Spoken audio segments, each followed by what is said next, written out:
प्यारे बच्चों, गिल्ज मेंटर के ऑफिशियली यूट्यूब चैनल पर आपका हम फिर से स्वागत करते हैं। मित्रों, आज हम लोग करंट जीके की क्लास लेके आए हैं आपके लिए। उम्मीद करते हैं आपको बहुत अच्छा सेशन लगेगा। जितने भी विद्वान बंधु इस वीडियो को देख रहे हैं, आपसे गुजारिश है कि आप अपनी अटेंडेंस पूरी कर दें। एक साइड के अंदर ऊपर वाले अंगूठे का बटन है, उसको दबा दें। ये फ्री ऑफ कॉस्ट दबेगा और आगे शेयर कर दें ताकि ये सभी विद्वान कन्याओं और विद्वान मित्रों तक, विद्वान बंधुओं तक ये वीडियो पहुंच सके। चलिए हम शुरू करते हैं आज की वीडियो का पहला क्वेश्चन। 8वीं भारत ओमान संयुक्त आयोग की बैठक कहाँ आयोजित हुई है? वीडियो के अंत में पूरा वीडियो देखने के बाद में डिस्क्रिप्शन में ज़रूर लिखिए कि आपको ये जितना भी सेशन होगा ये इंग्लिश टू इंग्लिश चाहिए या हिंदी विद इंग्लिश चाहिए या ओनली हिंदी चाहिए। कृपया आप संयुक्त आयोग दोनों, भारत और ओमान दोनों देशों के जो उच्चायुक्त होते हैं, उन्होंने एक साथ बैठकर व्यापार के संबंधित, इंडस्ट्रीज के संबंधित अपनी मीटिंग करना। लाइक वाणिज्य, उद्योग एवं नागरिकी उड्डयन मंत्री जो सुरेश प्रभु जी हैं, उन्होंने कहाँ पर आयोजित की है ये बैठक, किसके साथ की है? कौन सा इसका जो ऑप्शन बनेगा, इसका ऑप्शन बनेगा प्यारे बच्चों मस्कट। और मस्कट का जो मैं यूँ कह दूँ कि इंडस्ट्रियल एंड ट्रेड जो व्यापार मंत्री है वो है उनका डॉक्टर, आपसे पूछा जा सकता है, अली, नेम नोट कर सकते हैं, अली बिन मसूद। और इंडिया के कौन है? सुरेश प्रभु। ठीक है, तो इसका ऑप्शन बनेगा थर्ड। नेक्स्ट क्वेश्चन, किस देश को संयुक्त राष्ट्र मानवाधिकार परिषद में खाली सीट के लिए चुना गया? खाली सीट क्यों हुई थी? अमेरिका ने इजराइल विरोधी आरोपों के चलते ये पद छोड़ दिया था। तो कौन सा देश है? आपके सामने चार ऑप्शन है, नीदरलैंड, न्यूजीलैंड, डेनमार्क और फोर्थ 10 to 15 ईयर्स। ऐसी भारतीय मिसाइल कौन सी है जिसकी लाइफ, जिसकी ज़िंदगी को 10 से 15 साल के लिए बढ़ा दिया गया है? 5 ऑप्शन आपके सामने, अग्नि 5, प्रहार, ब्रह्मोस, शौर्य या आकाश। तो इसका जो ऑप्शन बनेगा वो थर्ड ऑप्शन बनेगा, ब्रह्मोस। ब्रह्मोस क्यों बनेगा? क्योंकि उड़ीसा के अभी तट पर चांदीपुर टेस्ट रेंज में भारत की स्वदेशी विकसित सतह से सतह तक मार करने वाली है ये क्रूज मिसाइल कहते हैं इसको। ब्रह्मोस का सफलतापूर्वक प्रशिक्षण किया गया है प्यारे बच्चों। ब्रह्मोस की रूस की जो एजेंसी है एन, जिसको कहते हैं POM और DRDO, ठीक है, defence research development of organisation के बीच में संयुक्त एक अभ्यास हुआ है। ब्रह्मोस पहली भारतीय मिसाइल है जिसका जीवन काल 10 से 15 साल के लिए क्या कर दिया गया है? 10 से 15 साल के लिए इसका जीवन काल एयरफोर्स, ठीक है, एंड नेवी, वायुसेना और जल सेना तीनों को दिया गया। नेक्स्ट क्वेश्चन है, the international monetary fund has projected a growth rate of dash dash dash 2018 and 2019। यानी अगर हम इस क्वेश्चन को यूं समझें कि अंतर्राष्ट्रीय मुद्रा कोष कहते हैं प्यारे बच्चों, याद रखना आप, ने हाल ही के अंदर भारत की वृद्धि दर 2018 और 2019 के लिए क्या अनुमानित की है? ये आपके सामने 5 ऑप्शन है। ये जितने भी करंट अफेयर्स हैं ये आपके लिए बहुत इंपॉर्टेंट है, क्योंकि आने वाले एग्जामिनेशन हैं, चाहे मैं बात करूं कि PPSC हो गया, चाहे कोई भी एग्जामिनेशन है, उसके अंदर बहुत महत्वपूर्ण स्थान रखते हैं अपने। इसलिए आपको प्रॉपर तरीके से याद होना चाहिए। स्टैटिक फैक्ट आपको ये याद रखना है कि IMF का हेडक्वार्टर कहाँ पर है। सबसे पहले हम बात करेंगे कि हेडक्वार्टर की, तो हेडक्वार्टर इसका वाशिंगटन DC है प्यारे बच्चों, इसका है ठीक है, याद रखिएगा, वाशिंगटन DC। ये कब इस्टेब्लिश हुआ? 1945 को इस्टेब्लिश किया गया। इसमें कितनी कंट्री जुड़ी हुई हैं? 189 कंट्री जुड़ी हुई हैं। इसका MD कौन है? तो इसका MD है क्रिश्चियन लेगार्दे। याद रखिएगा प्यारे बच्चों, क्रिश्चियन लेगार्दे, ठीक है। तो इन्होंने कितना अनुमानित किया है? तो इन्होंने अनुमानित किया है, फोर्थ ऑप्शन आएगा अपना 7.3 to 7.5। आप इस पे टिक कर सकते हैं 7.5 तो 7. 5। नेक्स्ट क्वेश्चन है third, which bank has announce opening the second centralised loan processing centre in Mumbai. यानी कहने का मतलब ऐसा कौन सा भारतीय बैंक है जिसने मुंबई शाखा में दूसरा जो केंद्रीयकरण ऋण देने की बैंक और एसबीआई बैंक। तो इसमें जो ऑप्शन बनेगा प्यारे बच्चों वो आपका बनेगा पीएनबी बैंक, पीएनबी बैंक बनेगा। अब आप स्टैटिक फैक्ट इसके याद रख सकते हैं कि पीएनबी बैंक का हेडक्वार्टर कहाँ पर है, हेडक्वार्टर कहाँ पर है, कृपया आप जरूर लिखें, ठीक है। पीएनबी बैंक का हेडक्वार्टर कहाँ पर है, ऑप्शन मैं आपको दे रहा हूँ, New Delhi and Mumbai. ICICI bank का हो गया कहाँ पर आपको, बेंगलुरु और मुंबई, बेंगलुरु एंड मुंबई आपको बताना है। एचडीएफसी का हो गया, मैं अगर इसको यूँ लिखूँ कि Delhi and Mumbai plus Bengaluru. Yes bank का मुंबई, दिल्ली और बेंगलुरु, और एसबीआई का मुंबई, दिल्ली। तो आपको प्यारे बच्चों स्टैटिक फैक्ट के अंदर ये लिखना है, बैंकिंग के अंदर सबसे बड़ी चेयरमैन एंड सीएमडी मैं बात करूं, ठीक है, उसके बाद में उसका अगर सेक्रेटरी की बात करूं तो ये जरूरी होता है, और उसकी टैग लाइन, ये सारी हम सीरीज बैंकिंग सेक्टर के लिए आगे लेके आएंगे 1 बाय 1। तो कृपया आप इसको देखते रहिए। ये वीडियो अगर आपको पसंद आ रहा है तो आगे शेयर कर दें। Who has topped an annually global ranking of nation soft power. कौन सा देश राष्ट्रों की सॉफ्ट पावर वार्षिक वैश्विक रैंकिंग में सबसे ऊपर है, तो ये सबसे ऊपर है यूके। प्यारे बच्चों इसका जो ऑप्शन बनेगा, इसका सेकंड ऑप्शन बनेगा यूके। यूके क्यों है, संयुक्त राष्ट्र की जो सॉफ्ट पावर वार्षिक एक वैश्विक रैंकिंग में सबसे ऊपर है। फ्रांस सेकंड नंबर पर आता है एंड जर्मनी थर्ड नंबर पर आता है, और इसके बाद अमेरिका का नंबर आता है। इंडिया अगर हम बात करें कि अगर एक टेबल बनाया जाए, एक रैंकिंग बनाई जाए, तो इंडिया का 8वां रैंक आता है, याद रखिएगा इसमें। नेक्स्ट क्वेश्चन है कि next question, who will head the committee form to look into the issue industrial pollution around the iconic Taj Mahal. तो प्यारे बच्चों बहुत इंपॉर्टेंट क्वेश्चन है। ताजमहल के आसपास जितना भी औद्योगिक प्रदूषण के मुद्दे हैं उनको देखने के लिए कौन सी कमेटी बनाई गई है, किन्हें कमेटी का चेयरपर्सन बनाया गया है, श्री नरेंद्र मोदी या डॉक्टर हर्षवर्धन या सीके मिश्रा, अशोक नारायणन, या मैं अगर आपसे यूं पूछूं कि सिद्धार्थ दास, तो इसका जो प्यारे बच्चों ऑप्शन होगा जो सीके मिश्रा होगा। अब अपन थोड़ा सा स्टैटिक फैक्ट देखते हैं। सरकार ने जितनी भी फेमस जगह में से सबसे ज़्यादा फेमस मैं कहूँ कि अजूबों के अंदर 7 अजूबों में ताजमहल शामिल है। ताजमहल कहाँ पर लोकेटेड है, ताजमहल यूपी में है, यूपी के आगरा के बिल्कुल पास है, ठीक है। ताजमहल को किसने बनवाया, शाहजहां ने बनवाया। शाहजहां का निकनेम क्या था, खुर्रम खान था। प्यारे बच्चों अब आपको याद रखना है कि सीके मिश्रा क्या है कि आसपास जितने भी औद्योगिक प्रदूषण के मुद्दे को देखने के लिए पर्यावरण मंत्रालय के जितने भी अधिकारी हैं, चाहे वो NNIRE एंड IIT और अन्य जितने भी विशेषज्ञ साइंटिस्ट हैं, उनकी एक अध्यक्षता के अंदर एक पर्यावरण मंत्रालय वन जलवायु परिवर्तन की जो कमेटी बनाई गई, उनके हेड हैं सीके मिश्रा। ये देखेंगे कि कौन कौन सी इनको एरियाज, कौन कौन से इंडस्ट्रीज इनको इफेक्ट कर रही है। नेक्स्ट क्वेश्चन है, how many languages are available in a updated version of central information commission mobile application. भारतीय सूचना आयोग के मोबाइल एप्लीकेशन के तहत कितनी भाषाएं उपलब्ध हैं। प्यारे बच्चों पहले आपको बता दूं कि ओनली एक ही भाषा थी, वो भाषा थी इंग्लिश, और अब इंग्लिश के साथ में हिंदी भी शामिल कर दी गई है, तो इसका मतलब इसका सेकंड ऑप्शन बनेगा हिंदी और इंग्लिश। अब इसके लिए सुविधा ये होगी कि CIC सेंट्रल इंफॉर्मेशन कमीशन ने हिंदी को अपने मोबाइल एप्लीकेशन का एक मैं कह दूं कि अद्यतन संस्करण लॉन्च कर दिया है, जिसमें कि आप अपने डाटा जितने भी कागजात हैं उसको हिंदी और इंग्लिश के अंदर आप RTA में लोड कर सकते हैं। नेक्स्ट क्वेश्चन हम चलते हैं। नेक्स्ट क्वेश्चन है, प्रेसिडेंट रामनाथ कोविंद ने मैं कह दूं कि विच हंटिंग यानी चुड़ैल शिकार निषेध रोकथाम और संरक्षण विधेयक 2015 जो बिल 2015 में लेके आए थे उसको मंजूरी दे दी है, और एक बिल बन चुका है, एक एक्ट बन चुका है।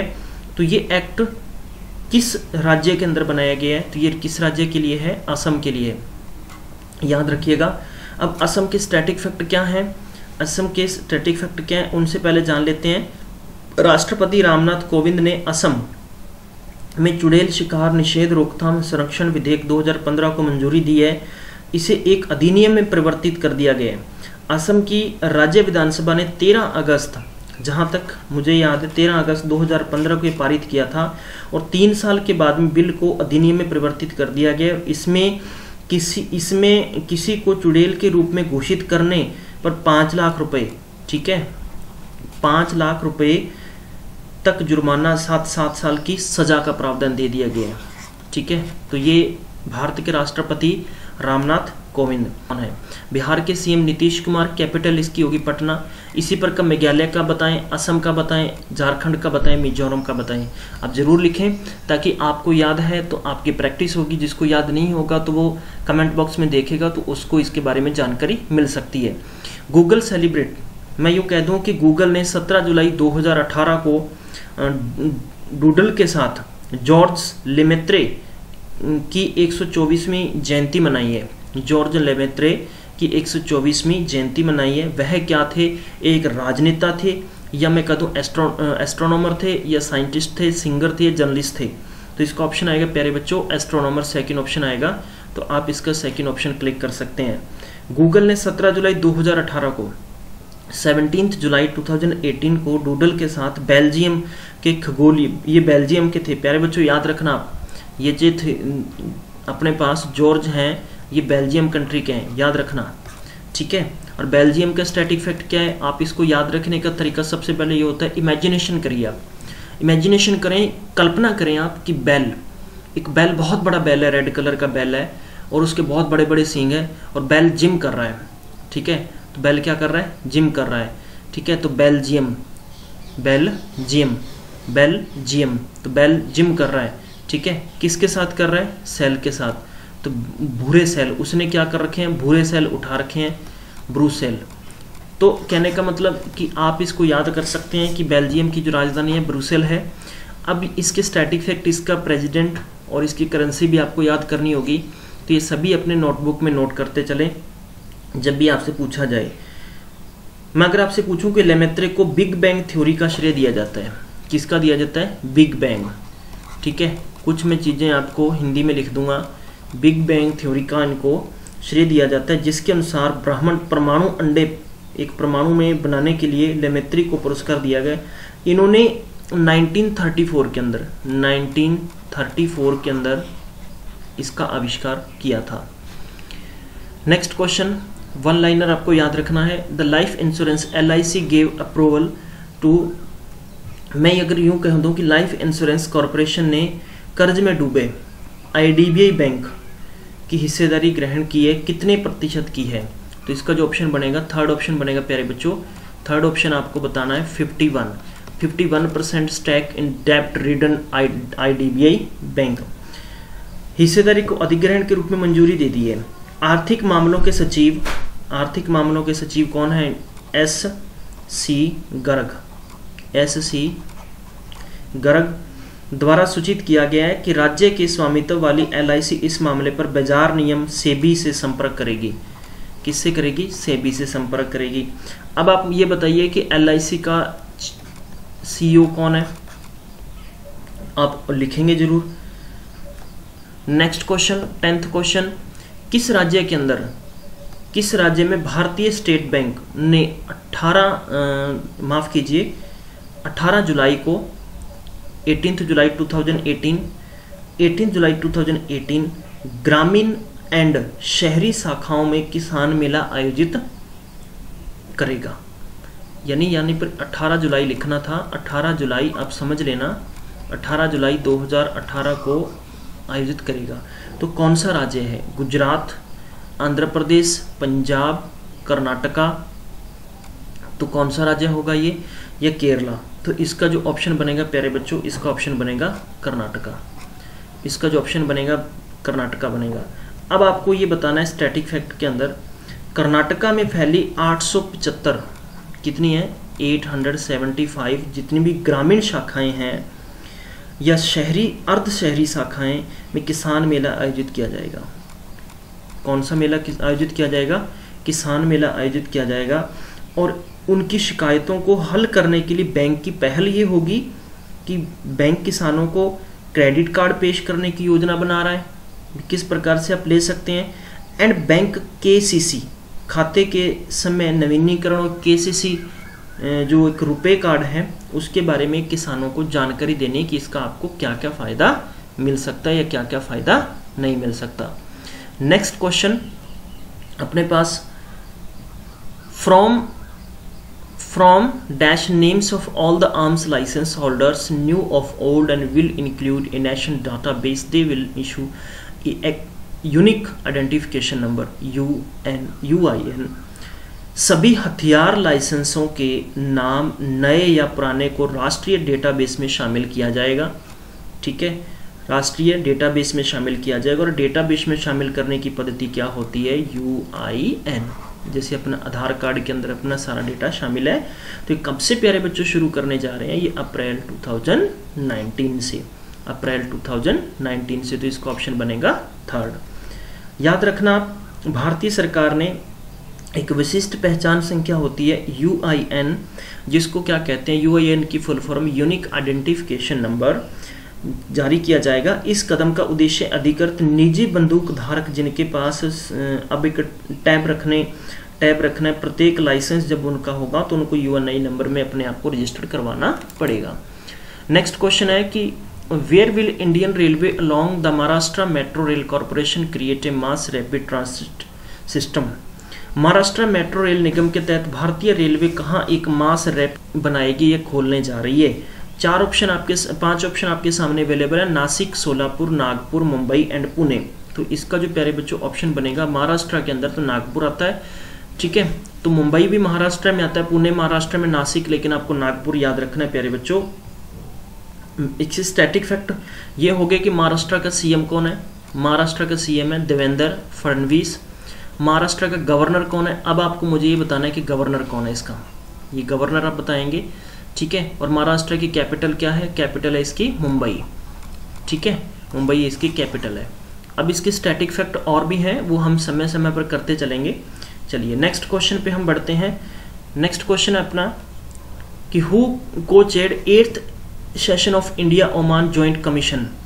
ये अभी हमने बात की थी कि 8वां किया गया है, लेकिन मैंने सबसे पहला क्वेश्चन रखा था, इसी को हमने मॉडिफाई करके क्वेश्चन को लिखा था। लेकिन आपको ये बताना है प्यारे बच्चों कि किन्होंने किया है, प्रकाश जावड़ेकर, अरुण जेटली, सुरेश प्रभु, सुषमा स्वराज, निर्मला सीतारमन।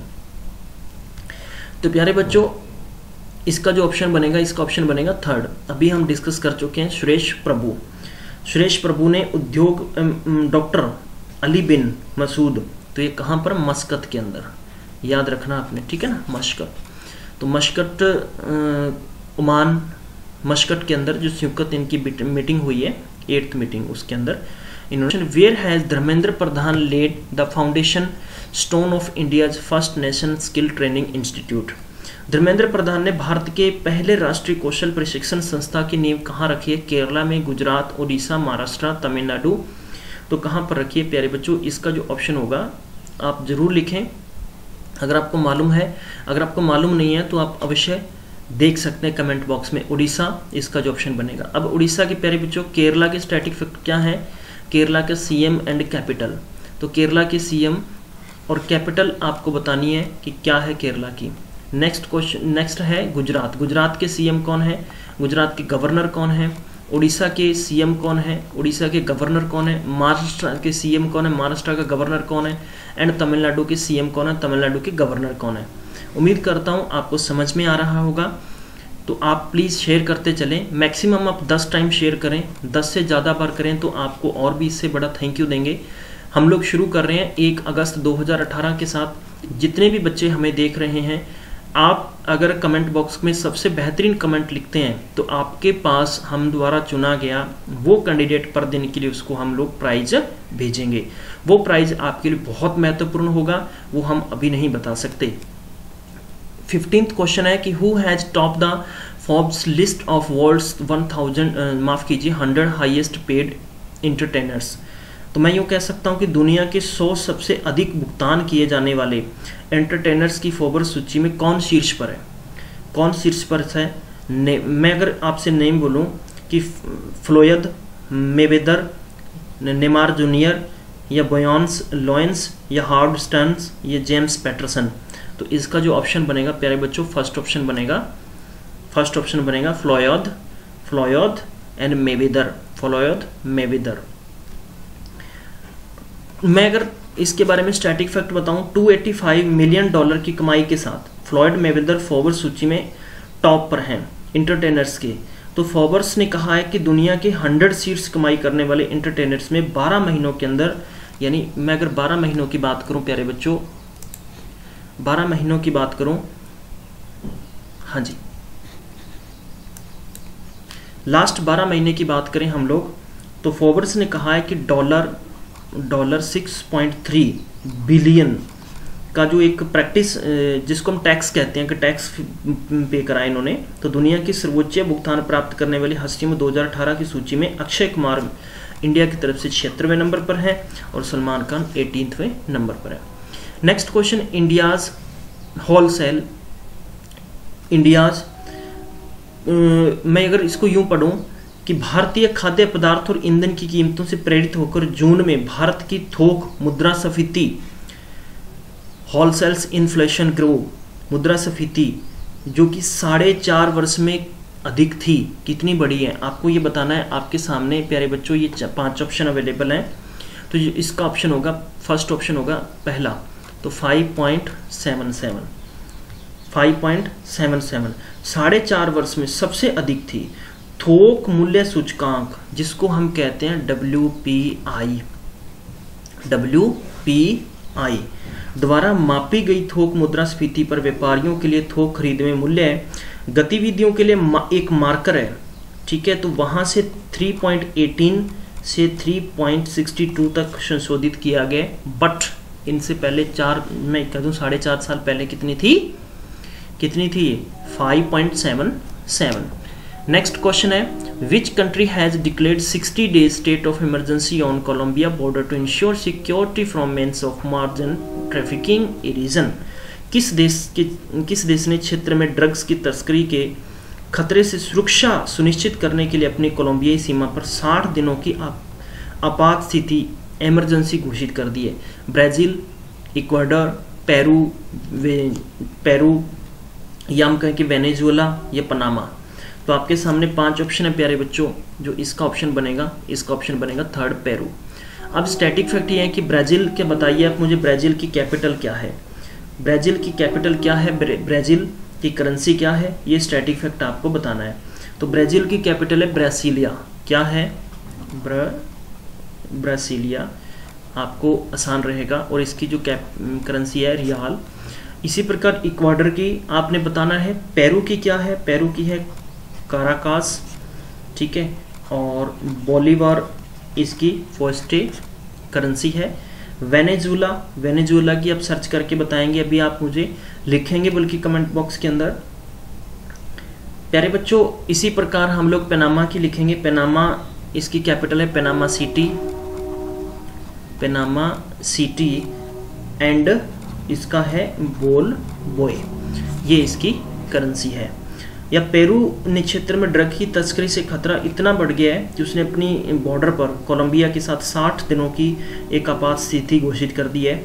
तो पेरू के जितने भी एमेजॉन एरियाज हैं वहाँ आपात की स्थिति रहेगी, कि जिसे कोलंबिया उसी नाम की नदी से अलग करता है इसको। इन दोनों के बीच में एक नदी है, दोनों को डिवाइड करता है, उसी के जरिए तस्करी होती है।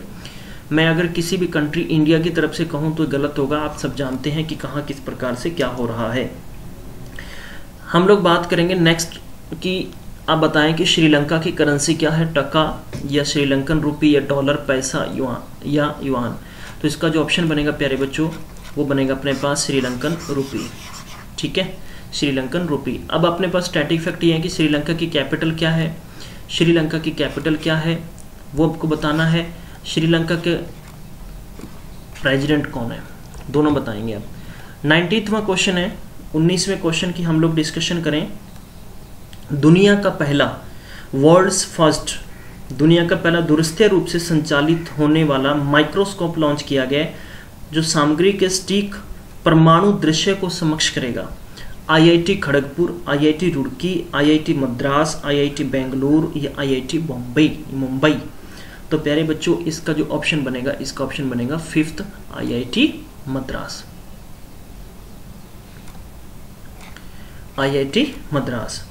आईआईटी मद्रास ने दुनिया का पहला दूर it means has launched world's and remotely operatable microscope that would enable to process atom by atom view of material, जो सामग्री के सटीक परमाणु दृश्य को समक्ष करेगा। आईआईटी मद्रास की अध्यक्षता 8 शीर्ष रिसर्च जितनी भी ऑर्गेनाइजेशंस हैं उन्होंने एक साथ किया है, विकसित किया है, और यह 40 करोड़ यानी मैक्सिमम मैं कह सकता हूं कि 40 करोड़ रुपए की लागत के साथ विकसित किया गया है।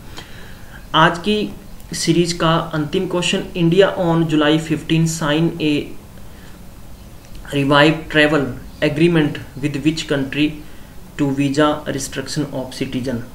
प्यारे बच्चों आप अवश्य बताएं इसका आंसर क्या होगा। इसका जो आंसर होगा वो आपको बताना होगा कि किसके द्वारा किया गया है या कौन सी कंट्री है। ये स्टैटिक फैक्ट की बात करूं तो अफगानिस्तान के स्टैटिक फैक्ट आपको बताने हैं। अफगानिस्तान के स्टैटिक फैक्ट क्या है, बांग्लादेश के क्या है, पाकिस्तान के क्या हैं, भूटान के क्या हैं, ये श्रीलंका के क्या हैं। तो आपसे ये भी क्वेश्चन पूछा जा सकता है कि हाल ही के अंदर किस देश के प्रधानमंत्री को 10 साल की सुप्रीम कोर्ट के द्वारा एक पैमाना पेपर के भ्रष्टाचार में सजा दी गई है। तो आप इसका आंसर दे सकते हैं। तो जो इसका आंसर बनेगा प्यारे बच्चों वो आपका बनेगा बांग्लादेश। तो जुलाई 15 को भारत के पड़ोसी देश के नागरिकों के लिए वीजा प्रबंधों को कम करने के लिए बांग्लादेश के साथ एक संशोधित, मैं कह दूं कि संशोधित यात्रा जो समझौता हस्ताक्षर किए गए हैं, ठीक है, RTA 2018, not RTI, RTA, right. तो इसमें स्वतंत्रता सेनानी हैं जो बुजुर्ग लोग हैं, क्योंकि बांग्लादेश के अंदर जैसे हम कहें कि वेस्ट बंगाल के अंदर और बांग्लादेश के अंदर जो आसपास के लोग हैं वो एक दूसरे के रिश्तेदार हैं जो दोनों कंट्रियों में आते जाते हैं। श्री सिंह और खान ने भारत और बांग्लादेश के बीच में 6ठी गृह मंत्री जो विश्व स्तरीय की वार्तालाप की है उसके अंदर ये डिसीजन किया गया है। अब स्टैटिक फैक्ट ये है कि बांग्लादेश की करेंसी क्या है, बांग्लादेश की करेंसी टका है। बांग्लादेश का आपको बताना है कि प्रधानमंत्री कौन है, पाकिस्तान के प्रधानमंत्री कौन है, भूटान का प्रधानमंत्री कौन है, भूटान की कैपिटल सिटी क्या है, ठीक है। तो मैं ऑप्शन लिख रहा हूँ थाम्पू, या मैं आपको लिख दूँ यहाँ पर कोलंबिया। श्रीलंका की आपको बताना है स्टैटिक फैक्ट। प्यारे बच्चों ये था आज का सेशन, आप सभी ने हमें देखा, आपका तहे दिल से धन्यवाद। मिलते हैं अगले नेक्स्ट करंट जीके की सीरीज में।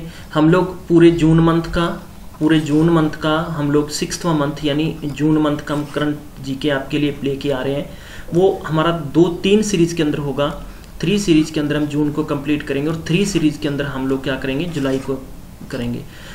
आप अपना व्यू हमें जरूर डालें, आपकी राय हमारे लिए बहुत महत्वपूर्ण है। आपकी संतुष्टि ही हमारा सर्वधर्म है। मिलते हैं अगले वीडियो में, तब तक पढ़ते रहिए, अपना ख्याल रखिए।